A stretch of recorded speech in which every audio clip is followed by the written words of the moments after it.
Hello, सबको good evening, नमस्ते, राधे राधे, जय श्री कृष्ण। मैं रेनू, मेरे चैनल पर आपका स्वागत है। आज मैं लाई हूँ आपके लिए संविधान। पहले तो मैं सबको बता दूँ कि आज मैं हिस्ट्री की क्लास नहीं करा रही हूँ, मेरी सिविक्स की क्लास है। संविधान, भारतीय संविधान जो है बाबा साहब के बारे में आपको मैं परिचय दूँगी। इसमें आज मैं कुछ ही टॉपिक कंप्लीट हो पाएंगे और मैं नेक्स्ट पार्ट कराऊँगी।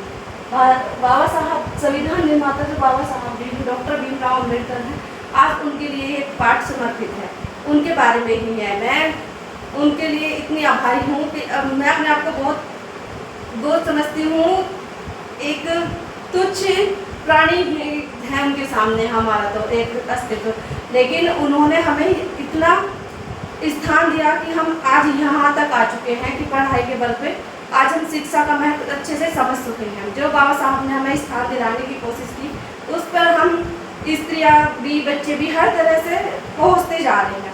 संविधान में जो शिक्षा का महत्व बच्चों के लिए, हर चीज़ के लिए बताया गया है बाबा साहब के लिए, उसके लिए मैं बहुत आभारी हूँ। मैं इसमें अब बाबा साहब के बारे में आपको बताऊँगी। बाबा साहब संविधान निर्माता है। इनका पूरा नाम जो है डॉक्टर भीमराव रामजी अम्बेडकर है। इनका जन्म 14 अप्रैल 1891 ईस्वी में मऊ के मध्य प्रदेश में हुआ था। अब इनके पिताजी का नाम क्या है? इनके पिताजी का नाम रामजी मोलाजी सकपाल था और इनकी माता का नाम भीमाबाई था। इनके पिताजी क्या काम करते थे? इनके पिताजी ब्रिटिश भारतीय सेना में एक सूबेदार के पद पर थे।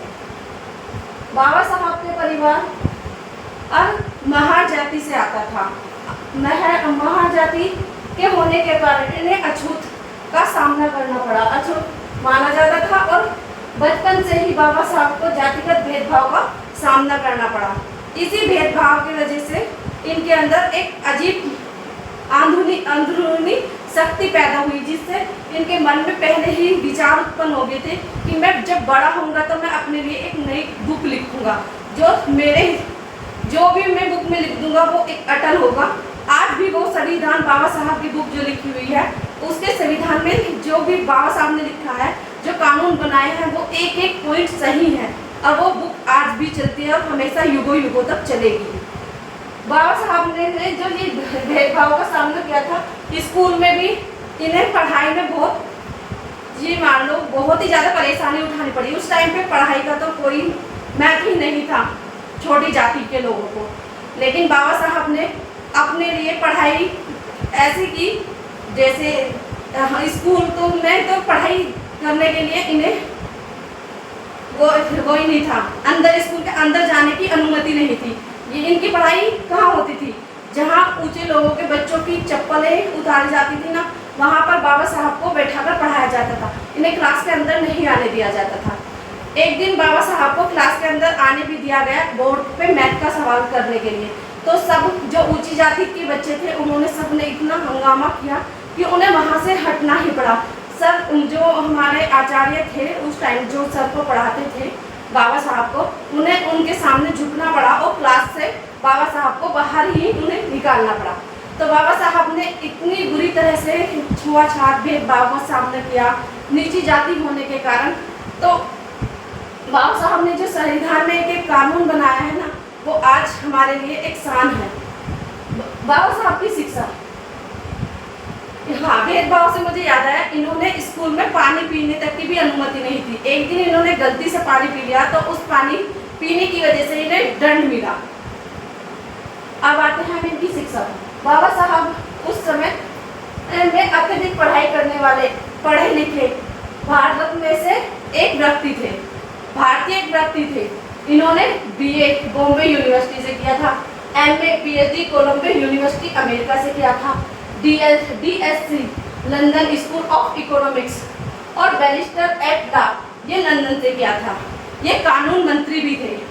बाबा साहब ने शिक्षा के लिए कहा था, शिक्षित बनो, संगठित रहो और संघर्ष करो। इसका मतलब ये है कि हमें शिक्षा के लिए बढ़ना है, शिक्षित रहना है, संगठित रहो, एक साथ होकर एकजुट रहना है, संघर्ष, मेहनत करते रहो। अब ये हमारे बाबा साहब ने जो कहा था, ये तो इनका नारा था। अब ये इन्होंने जो पार्टी बनाई थी वो कौन सी थी? इन्होंने शेड्यूल कास्ट फेडरेशन पार्टी बनाई, लेबर पार्टी बनाई और भारतीय रिपब्लिक पार्टी भी बनाई थी उन्होंने।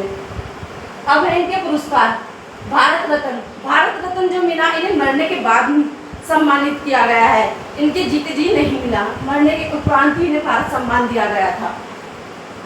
बोधिसत्व और ये इनका द ग्रेट इंडिया, ये इनके वो है पुरस्कार है। अब इनके योगदान पाते हैं। भारतीय संविधान के निर्माता ड्राफ्टिंग कमेटी के चेयरमैन थे। ये जो इन लोगों की कमेटी हुई थी उसके ये चेयरमैन बनाए गए थे। दलितों और पिछड़ों के अधिकारों के लिए आंदोलन किए गए। इन्होंने सत्याग्रह आंदोलन किया और इन्होंने मंदिरों में जो प्रवेश, छोटे जाति के लोगों को मंदिरों में जाने की अनुमति नहीं थी। वे जहाँ से निकलते थे उनके पीछे झाड़ बांध दिए जाते थे या फिर उन्हें चप्पल वगैरह पहनने की भी अनुमति नहीं थी, अच्छे कपड़े नहीं पहन सकते थे। और इनके जहाँ से ये निकलते थे उधर से अगर कोई ऊंची जाति का निकल जाता था तो उसे अपने आप को शुद्ध करना पड़ता था। वे अपने आप को 2-3 बार नहा के अपने आप को गंगा जल से शुद्ध किया करते थे। ये देखो कितनी हीन भावना थी उन लोगों के अंदर। बाबा साहब ने महिलाओं को अधिकार के लिए संघर्ष किया। बाबा साहब ने हिंदू कोड बिल, ये जो हिंदू कोड बिल है इसे बाबा साहब ने बनाया। बाबा साहब ने महिलाओं को इसमें अधिकार दिए हैं। इनके जो अधिकार है इन्हें मैं कल कराऊंगी। वैसे तो मैं आपको ऐसे भी बता सकती थी, लेकिन आपको एक एक पॉइंट आपके पास रहना चाहिए, इसलिए बहुत ही महत्वपूर्ण पॉइंट है। इनको मैं आपको लिख कर ही दूंगी, इससे आपको अच्छे से समझ में भी आएगा कौन सा पॉइंट क्या था। बाबा साहब ने तलाक का अधिकार महिला को दिया, एक पत्नी का अधिकार दिया। जैसे पहले जो ब्रिटिश सरकार के लोग हुआ करते थे, जो लड़की उन्हें सुंदर लगती थी, चाहे वो नीच जाती थी कि ये थी या कैसी भी थी, वे लड़कियों को उठाकर ले जाते थे और क्या काम करते थे, उनका साथ बदतमीजी की और उन्हें छोड़ दिया। और वैसे तो ये जब भी शादी करनी होती थी तो किसी से भी कर लेते थे। एक शादी हो गई, 2 शादी हो गई, 3 शादी हो गई, यानी कि एक पत्नी ना होकर इनकी बहुत सारी पत्नियां होती थी जिसकी ऊंची जाति लोगों की। तो बाबा साहब ने इसके लिए एक कठिन कानून बना दिया कि एक ही पत्नी होनी चाहिए, बहुपत्नी पर प्रतिबंध लगा दिया। बाबा साहब ने संपत्ति का अधिकार दिया। बाबा साहब ने जो संपत्ति का काम, परिवार में जो संपत्ति है पहले पितृसत्तात्मक रहती थी, फिर उन्हें क्या कर दिया, औरतों के अधिकार के लिए औरतों का भी संपत्ति में अधिकार हो गया। इसमें इन्होंने बेटियों के लिए भी समान दर्जे का अधिकार दिया। बाबा साहब ने औरतों के लिए बहुत कुछ किया है। आज जो मैं भी एक लेडीज हूँ जो यहाँ पे खड़ी हूँ, बाबा साहब की बदौलत ही हूँ। बाबा साहब ने जो सम्मान और अधिकार हमें दिए हैं उनके लिए मैं बहुत आभारी हूँ। अब बाबा साहब के जो टॉपिक है वो अब मैं कल नेक्स्ट पार्ट में कराऊंगी। Thank you.